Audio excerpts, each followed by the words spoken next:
이번 주간에 비트박스 혹시 아신가요? 입으로 막 이렇게 여러 소리를 내는 한 사람이 오케스트라하고 같이 이렇게 비트박스를 하는데 목소리가 그 입에서 나오는 소리가 악기 소리를 내는 거예요. 베이스, 드럼, 어떻게 우리가 가지고 있는, 저도 똑같이 그분하고 입을 가지고 있음에도 불구하고 저는 그런 걸 일절할 줄 모르는데 너무나도 신기한 겁니다. 사람이 정말 탁월하고 대단하다. 또 우리가 알고 있는 여러 우리의 몸을 가지고 운동하는 사람이라든지 아니면 공부를 하는 사람들이라든지 하는 사람이 가지고 있는 능력이라는 것이 너무 무진한 것 같습니다. 근데 이것을 누가 주셨냐면 하나님께서 주셨다는 거죠. 이 육체를 가지고 있는 것은 하나님의 선물입니다. 우리가 가지고 있는 이 눈, 코, 입, 우리의 신체의 모든 것이 하나님께서 이 땅에 우리에게 허락하여 주신 고귀한 선물인 것이죠. 그러니까 주신 이 선물을 우리가 잘 가꾸고 잘 다듬고 하는 것은 정말 너무나도 귀한 일이고 하나님께서 주신 것이기 때문에 우리의 몸을 잘 관리하고 발전시키고 발달시키는 것은 매우 중요한 일 중에 하나입니다. 육체를 가지고 태어나고 육체를 가지고 살다가 결국은 이 육체도 하나님 앞으로 가고 언젠가 우리 하나님께서 다시 오는 그날에 하나님이 우리들에게 완전히 새로운 우리 육체를 또 허락하여 주셔서 그 육체를 가지고 우리가 영원히 하나님께 살 것이라고 성경은 그렇게 말씀을 하고 있습니다. 근데 어떻게 보면 너무나도 좋은 우리의 육체이지만 다양한 기능을 가지고 있고 개발하면 개발하는 만큼 뛰어난 능력을 발휘할 수 있는 것이 우리 육체이지만 또 하나의 단점은 무엇이냐면 죄를 짓는데도 우리의 육체가 사용되어진다고 하는 것입니다. 그러니까 육체가 가지고 있는, 인간이 가지고 있는 이중성인 것이죠. 그래서 사도 바울은 로마서 7장에 그렇게 이야기를 합니다. 내 속에, 내 육체 안에 선한 것을 행하고 싶어 하는데 마음은 있지만 내가 그런 마음이 있지만 내가 선을 행하지 않고 있는 자신의 또 다른 모습을 사도 바울은 보고 있다라고 이렇게 이야기를 합니다. 굉장히 선을 행하고 싶어하는 마음이 간절하지만 결국 도리어 그 선한 일들을, 내가 하고자 하는 일들을 하지 못하고 내가 악한 일을 행하고 있는 나 자신을 내가 보게 되어진다라고 사도 바울이 인간의 이중성에 대해서 이렇게 이야기를 하고 있습니다. 그래서 왜 인간이 그런가 하고 가만히 들여다보니까 사람 안에 또 다른 모습이 하나 있는데 사람 안에 죄라고 하는 죄성이 도사리고 있기 때문이다 라고 사도 바울이 인간의 내면을 자신을 통해서 바라보게 된 것이죠. 그래서 이 죄악 때문에 선을 행하고 싶어하는 마음은 있으나 결국 내가 원하는 그대로 살 수 없는 나의 모습을 보면서 탄식하고 있는 사도 바울의 모습을 살펴보고 있는데 사도 바울이 그러면 우리가 이 죄성을 어떻게 극복할 수 있을까? 우리가 하고 싶어하는 이 일들, 선한 일을 행하고 싶어하는 일들을 우리가 결국 어떻게 극복할 수 있냐라고 하니까 우리 안에 계시는 성령으로 말미암아서 성령이 우리를 도우시면 우리가 하나님의 거룩한 일들도 할 수 있고 우리가 하고자 하는 선한 일들도 할 수 있다. 그래서 성령이 없는 사람에게는 답이 없지만 성령과 함께하는 사람에게는 말할 수 없는 탄식으로 우리를 도우시는 것 성령으로 말미암아서 우리가 선한 일들과 거룩한 일들을 할 수가 있다라고 사도 바울이 말하고 있고 이것을 디모데에게 가르침을 주기를 우리가 읽었던 본문 4장 5절 말씀에 하나님의 말씀과 기도로 결국 거룩해지는 것이다. 그 구체적으로 우리가 이런 하나님의 말씀과 하나님 앞에 기도함으로 말미암아 영성 생활을 통하여서 우리가 하나님에 점점 가까워지고 하나님을 알 수 있게 되어지고 거룩한 사람으로 점점 우리가 변화되어져 가고 성장되어져 가는 것이다. 사도 바울은 디모데에게 그렇게 가르쳐주고 있습니다. 신앙생활을 하는 데 있어서 많은 경험치가 필요하죠. 하나님을 믿고 주님을 인격적으로 만났다고 해서 우리의 삶이 갑자기 변화되는 것 아닙니다.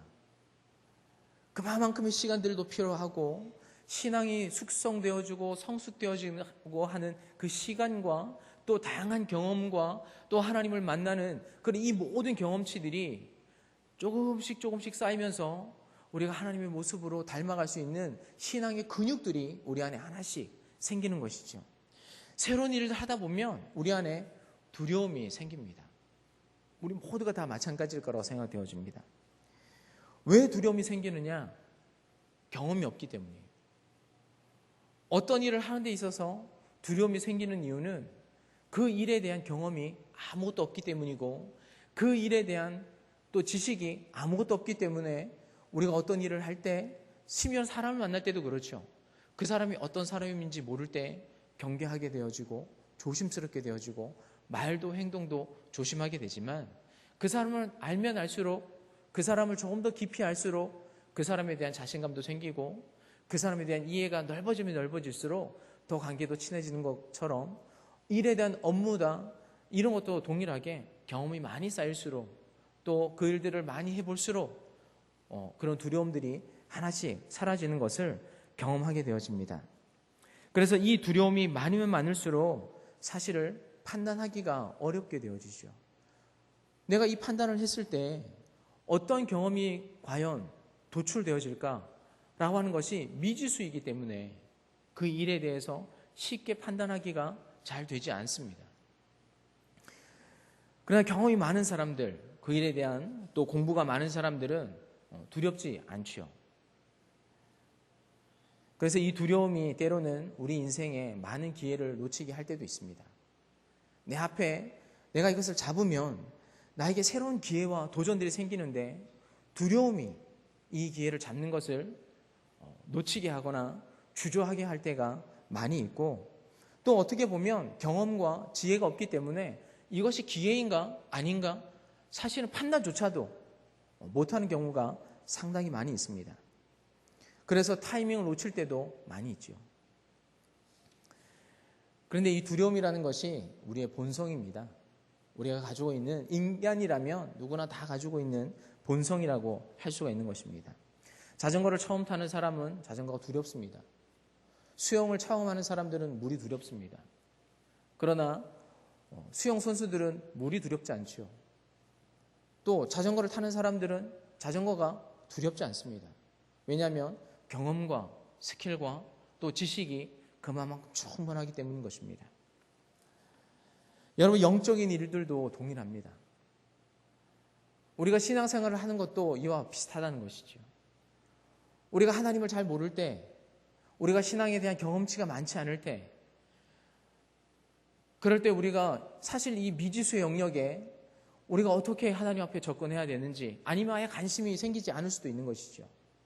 왜냐하면 너무나도 영적인 일들에 대해서 무지하고 하나님이 어떤 분인지도 사실 무지할 때, 우리가 신앙생활을 어떻게 해야 되는지 잘 알지 못할 때 우리는 신앙생활을 하는 것이 귀찮을 때도 있고 두려울 때도 있고, 사실 이것이 더 불편한 부분들이 많이 있는 것이죠.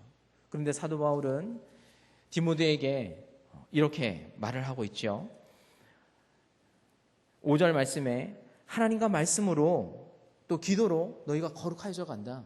이 말씀은 내가 이만큼 신앙생활을 해오다 보니까 정말 하나님의 말씀과 기도를 통하여서 내가 더 거룩해진 것을 자기가 경험한 내용들을 이야기를 하는 것입니다.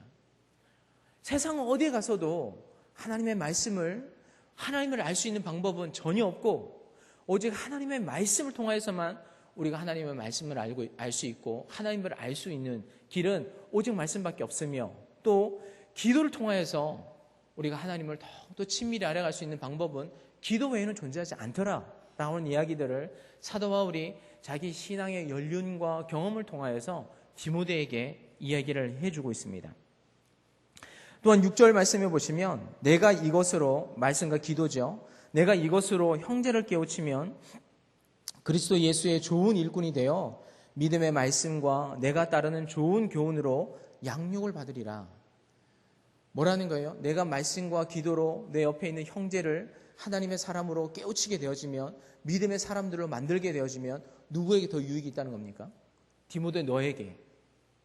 물론 내가 가르치는 그 사람에게도 하나님을 알 수 있는, 하나님을 알게 되어지고 복음을 믿는 사람이 되니까 그 사람에게도 유익하지만, 내가 이런 경험치, 신앙을 위해서 애쓰고 수고하는 부분들이 많고 사람들을 양육함으로 인하여서 그 사람들이 하나님께로 돌아오는 것들을 많이 경험하면 경험할수록, 내가 가르치면 가르칠수록 더 많은 신앙의 하나님의 은혜와 능력이 결국 너에게 더 도움이 되는 것이고, 내가 하나님의 좋은 일꾼이 되는 것이고 내가 그 일들을 통해서 더 하나님의 사람으로 양육을 받게 되어지는 것이다.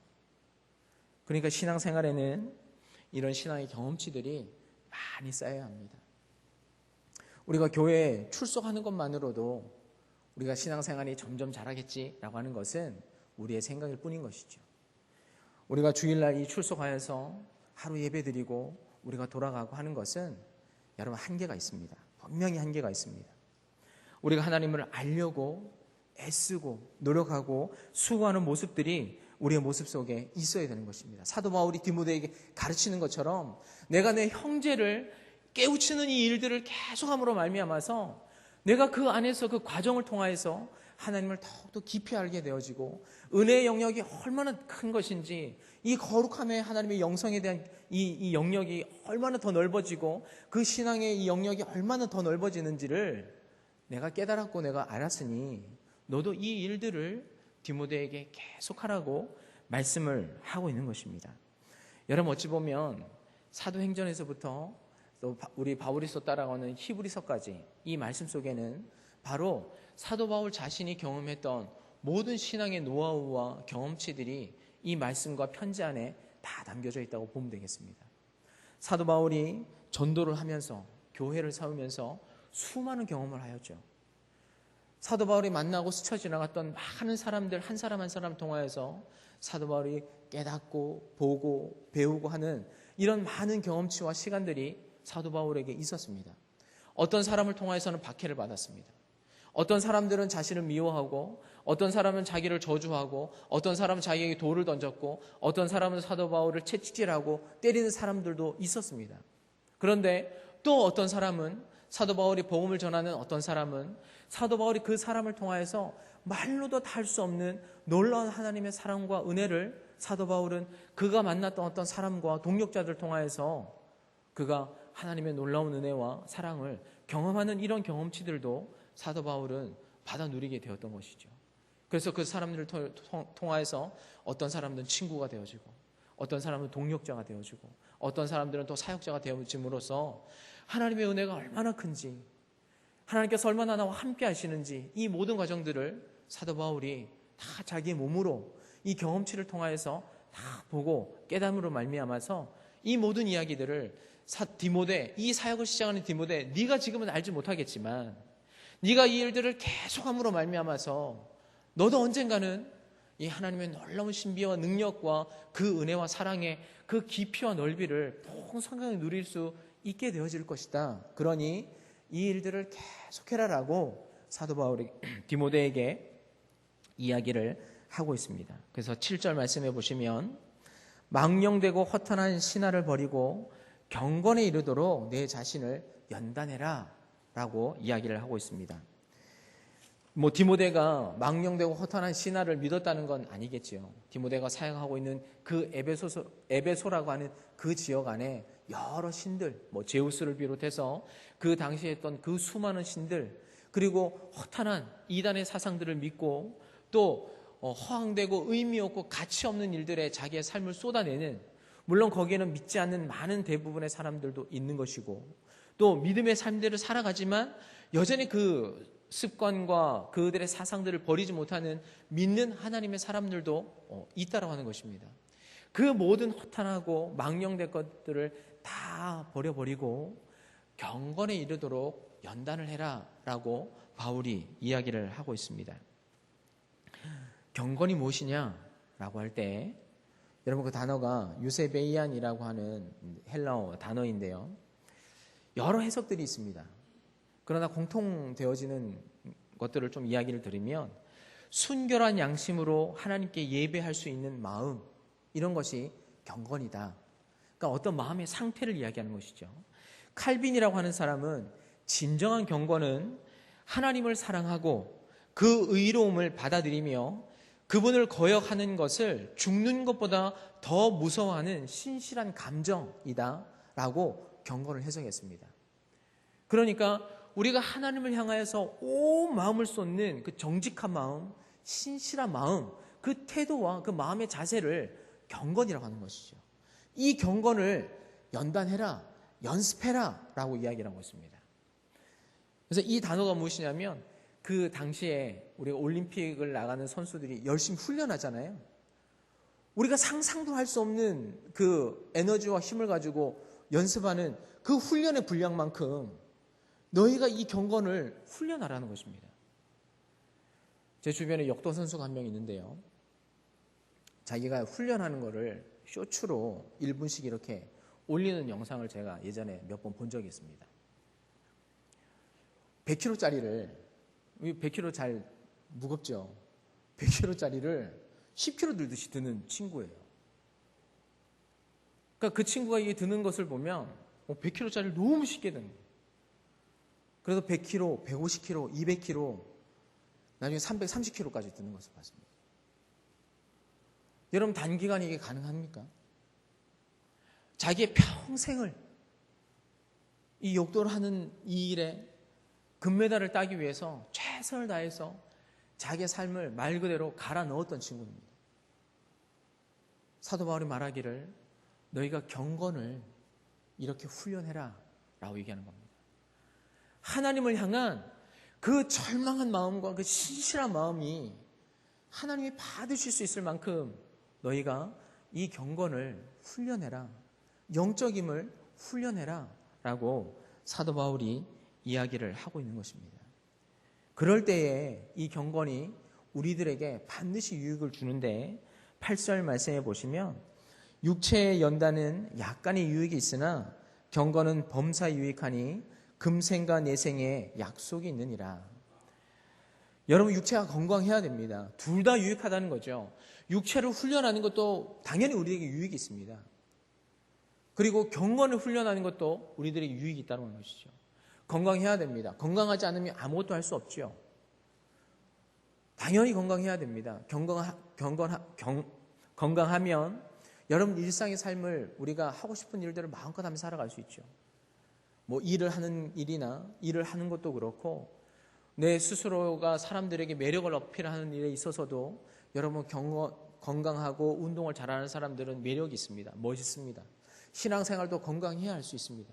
기도를 하는 것도 신앙의 삶을 사는 것도 전도를 하는 것도 일상의 삶을 사는 모든 것에 여러분 건강하지 않으면 할 수 없는 일들이죠.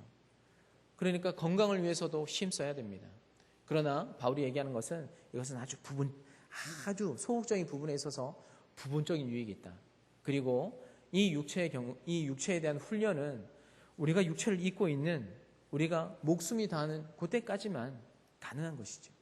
그러나 경건을 훈련하고 연습하는 것은 이 땅을 사는 동안에도 그리고 우리가 죽어서 그 다음 세대까지 현실과 미래까지도 너에게 유익하다라고 모든 삶의 부분에 있어서 경건을 훈련하는 것은 너의 모든 삶에 유익하니 육체를 연단하는 것도 중요하고 경건을 훈련하는 것은 더욱더 중요하다.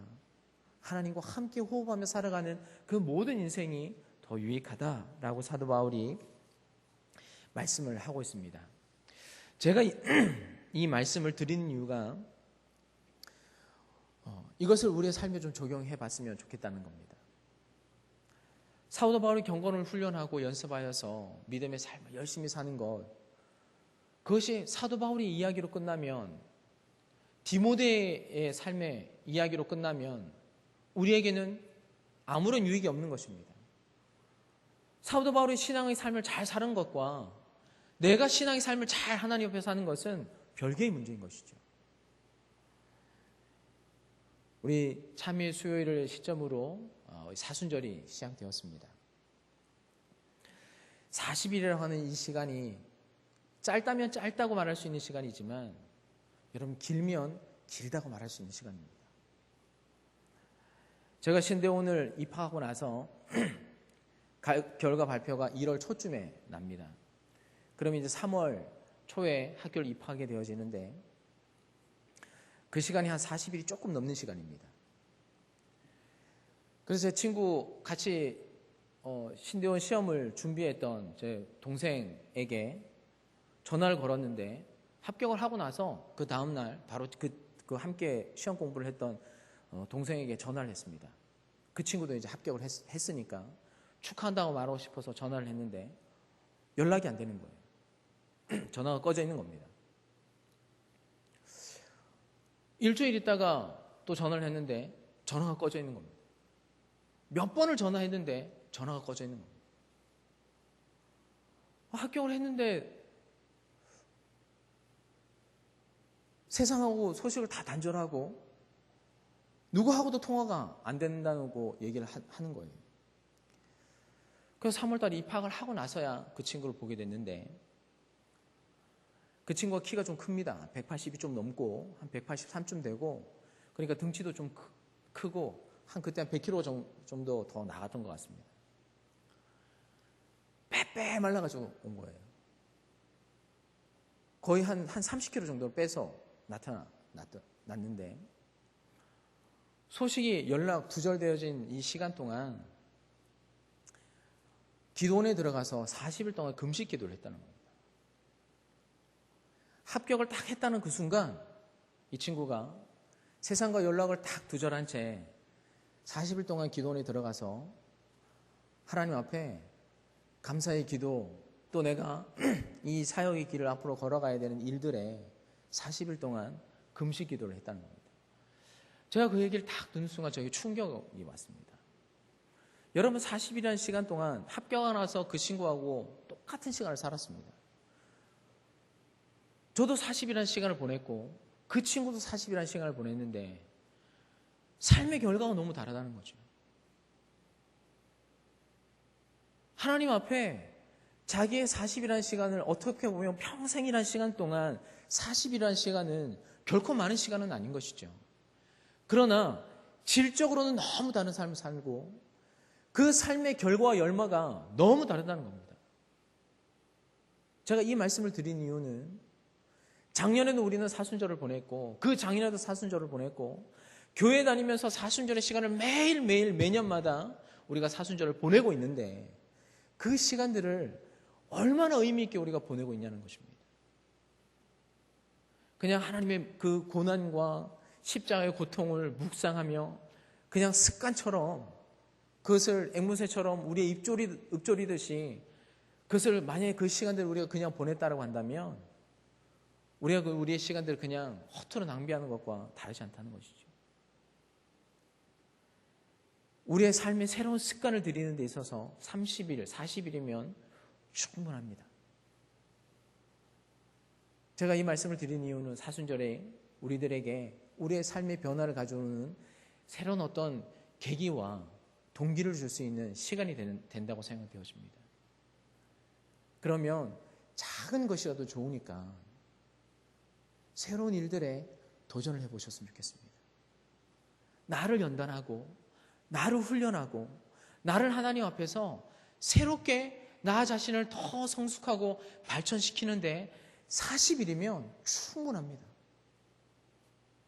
여러분 누구는 똑같이 나와 40일을 사는데 그 삶의 결과가 너무나도 다른 이유는 우리가 질적으로 다른 삶을 살거나 아니면 무의미한 40일을 매일 보내며 살고 있기 때문입니다. 제가 뭘 하라 다 말씀드릴 수 없지만 개인이 너무나도 잘 알고 있다고 생각되어집니다. 내가 이 40일을 하나님 앞에서 어떻게 보낼까? 내가 독서를 평소에 전혀 하지 않는 사람이라고 한다면 하나님 1시간만이라도 내가 매일 이 40일 동안 40시간만이라도 하나님 내가 독서를 하든 아니면 내가 성경 말씀에 모세오경만이라도 내가 그 시간들을 정해서 여러분이 좀 달라지는 내가 이제껏 해보지 않았던 새로운 일들을 좀 도전해 보셨으면 좋겠습니다. 건강이 좋지 않다면 내가 이 시간 하나님 앞에 기도함으로 하나님 내가 이 40일의 시간 동안 하나님 내 건강을 위해서 내가 1시간이라도 아니면 30분이라도 내가 이전에 수고하지 않고 애쓰지 않았다고 한다면 이 시간만이라도 이 40일의 시간만이라도 하나님 내가 정말 이 시간을 하나님 뜻대로 따로 떼어서 뭔가를 해볼 수 있는 시간들을 제가 하나님 정말 이 사순절에 한번 해보겠습니다. 기도하면서 나를 변화시키고 나를 새롭게 할 수 있는 이 사순절의 시간을 좀 우리가 맞이했으면 좋겠습니다. 그래서 40일이 지난 이후에 하나님 앞에서 좀 우리가 간증도 하고, 내가 이 40일을 예전과 다르게 집중하고 질적으로 이 시간들을 잘 보내고 나니까 내가 다른 삶을 살게 되었다. 내가 새로운 삶을 살게 되었다. 하나님 앞에 좀 고백해 볼 수 있는 시간들을 가졌으면 좋겠습니다. 이 사순절 이 말씀을 드리고 싶었습니다. 바울은 너의 진보가 사람들에게 드러나게 해라. 너의 성장과 성숙이 사람들에게 드러날 수 있게 해라. 라고 바울은 디모데에게 가르쳐주고 있습니다. 40일이라고 하는 시간 결코 여러분 짧은 시간 아니고 우리를 하나님 앞에서 변화시킬 수 있는 충분한 시간이 되어지고 내 습관을 고치거나 내 습관을 새롭게 하기에는 충분한 시간입니다. 작은 목표를 잡으셔서 이 사순절 시간 그것을 실천함으로 말미암아 신앙생활의 유익을 맛보아야지. 우리가 하나님을 맛보아 알아야지만 우리가 그 은혜의 더 깊은 영역 안으로 들어가고 싶어하는 갈망과 열망이 생기지 않겠습니까? 하나님을 믿었는데 유익이 없다면 하나님을 믿을 이유가 사실 없는 것이죠. 그런데 하나님을 믿었을 때에 내 삶이 더 풍요로워지고 하나님께서 나를 도와주시는 그 은혜를 더욱더 느끼면 느낄수록 우리가 하나님을 더욱더 사랑하게 되어지고 은혜를 더 갈망하고 은혜를 더 찾는 사람들이 될 수 있게 되어지는 것이고, 하나님 그 은혜의 영역을 우리들에게 준비해 놓으셨습니다. 들어오면 경험하게 되어지고 받아 누르게 되어지는 것이죠. 그래서 이 40일의 시간들을 우리가 헛되이 보내지 않고 한 가지 꼭 목표를 정하셔서 오늘 돌아가셔서 집에서 꼭 하셨으면 좋겠습니다. 제가 다 말을 하진 않겠지만 나중에 40일을 지난 후에 한번 해보셨던 분들이 있으시면 저에게 꼭 말씀해 주십시오. 제가 선물 드리겠습니다. 진짜 선물 드리겠습니다. 그래서 내가 이 시간들을 정말 의미 있게 잘 보냈다. 정말 이번 사순절은 내가 정말 하나님 앞에서 의미 있는 시간들로 사순절을 잘 보내었다. 이렇게 고백할 수 있는 저와 여러분 될 수 있기를 주님의 이름으로 축원합니다. 함께 기도하겠습니다. 살아계신 아버지 하나님, 우리의 몸을 하나님 앞에 드리고 경건을 위해서 연단하며 하나님이 지금보다 더 나은 믿음의 사람들이 될 수 있도록 우리가 하나님 앞에서 몸부림치고 은혜를 간구하며 하나님의 도우심을 구하며 나가는 저희들 될 수 있도록 도와주시옵소서. 사순절이 시작되었습니다. 작년에도 했었고 지난 작년에도 했었는데 하나님 또 다른 의미의 우리의 새로움을 만끽할 수 있는 신앙의 진보를 이루어낼 수 있는 하나님 이번 2025년도 사순절이 될 수 있도록 도와주시옵시고, 하나님 앞에 작은 결심과 결단을 통하여 하나님 이 일들을 하겠노라고 고백하는 믿음의 사람들에게 성령 하나님께서 힘주시고 능력을 허락하여 주셔서 하나님 새로운 일들을, 새로운 믿음의 도전을 하는 우리 믿음의 모든 하늘빛 교회 성도님들이 하나님의 은혜를 맛볼 수 있는 사순절 시간 될 수 있도록 도와주시옵소서. 감사드리며 예수님의 이름으로 기도하였습니다. 아멘.